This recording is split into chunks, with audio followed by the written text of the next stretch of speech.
మారి ఎరుపెక్కింది, ఆ ఎరుపేమో గోరింట పంటయ్యింది.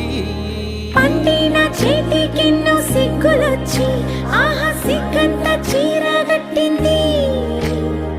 చీరలో చందమామ ఎవరమ్మ, ఆ గుమ్మ సీతమ్మ. సీతమ్మ వాకిట్లో సిరిమల్లె చెట్టు, సిరిమల్లె చెట్టేమో తిరగబూసింది. కొమ్మ కదలకుండా కొయ్యండి పూలు, కోసిరవన్నీ సీత కొప్పు చుట్టండి. కొప్పున పూలు గుప్పే తంతెందుకండి, కోదండ రామయ్య వస్తున్నాడండి. రానే వచ్చాడో యమ్మ ఆ రామయ్య, వస్తూ చేశాడో యమ్మ ఏదో మాయ. రానే వచ్చాడో యమ్మ ఆ రామయ్య, వస్తూ చేశాడో యమ్మ.